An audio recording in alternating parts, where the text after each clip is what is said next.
I'm Amy Goodman here with Aaron Mate. This is Democracy Now!, democracynow.org, The War and Peace Report. Well, for the rest of the hour, we are joined by a doctor whose name has become synonymous with global health and social justice. Dr. Paul Farmer is known worldwide for helping bring quality health care to some of the most impoverished areas of the globe. More than 25 years ago, Dr. Farmer helped found the charity Partners in Health to provide free medical care in central Haiti. Today, Partners in Health teams up with local groups to treat people with HIV/AIDS, tuberculosis, malaria, and other conditions in Haiti and countries around the world, including Rwanda, Russia, Peru, Mexico, and Guatemala. Partners in Health recently finished construction on a new hospital in Haiti that, when fully operational, will be the largest solar-powered hospital in the world. Dr. Farmer is also chair of the Department of Global Health and Social Medicine at Harvard Medical School and chief of the Division of Global Health Equity at Brigham and Women's Hospital in Boston. In 2009, Dr. Farmer was appointed the UN Deputy Special Envoy for Haiti, working under former President Bill Clinton. Dr. Paul Farmer's longtime commitment to Haiti was chronicled by the author Tracy Kidder in the book Mountains Beyond Mountains, The Quest of Dr. Paul Farmer, a man who would cure the world. The South African Nobel Peace Laureate Archbishop Desmond Tutu calls Dr. Farmer one of the great advocates for the poorest and sickest of our planet. We last had Dr. Farmer on to speak about his previous book, Haiti After the Earthquake, which describes the massive suffering and ongoing recovery effort after the devastating January 2010 earthquake that killed hundreds of thousands of people. His new book is called To Repair the World. Paul Farmer speaks to the next generation, a collection of a series of commencement addresses that Dr. Farmer has delivered to graduating college students going back more than a decade. Dr. Farmer, I'm actually giving the commencement address at Hampshire College on Saturday. Really looking forward to going up there. So I found this book very, very helpful. And the last speech you give, you talk about, I think it was to the Harvard Kennedy School of Government, you talk about accompaniment. What does that concept mean? You know, I first got the idea, I heard it from Haitians 30 years ago, and we were trying to set up a decent tuberculosis treatment program. And we knew tuberculosis is a chronic disease like diabetes. It has a cure, so it's not like diabetes, but it takes many months to do so. And we thought we had free care at the clinic that we'd built there, and yet we had poor outcomes. Why? Well, we found out that the reason was, of course, we needed to move the treatment out to the patients and their families, and there were many hidden barriers just to get to the clinic. So we started working with community health workers who were called accompagnateurs in the local parlance. And we thought, wow, this is a great idea for other problems that would go on beyond, you know, a short amount of time in a hospital and clinic, which is to say most of them, right?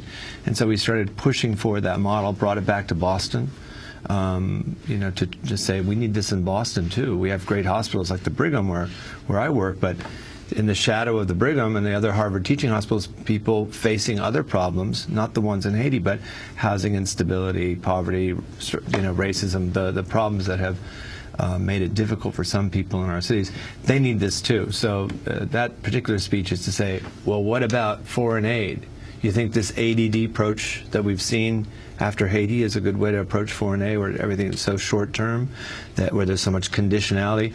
Or might a more solidarity-inspired endeavor, like actually walking with your partner, be more relevant to the world we live in, driven by inequalities, but by people who do want aid to work on both sides of that equation? That was a longer answer than you thought, but no, I expected that we wouldn't get in another question. But that issue of accompaniment in a healthcare model, yeah, from Haiti to Rwanda to here in the United States, what is wrong with our system? How would we change it to be the model you're talking about?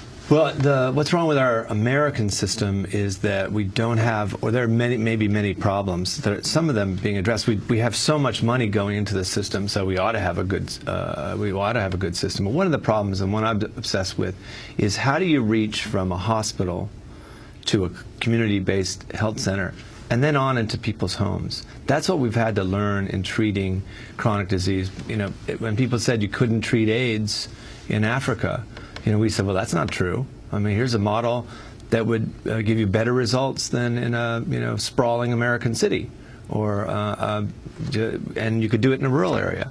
This is a model that could help you treat major mental illness, diabetes, etc. So I think we've made progress, and now what we need to do in the United States is find a way to train and license and reimburse lay people who are community health workers to work in the home and with patients wherever they live. Make it convenient for the patients.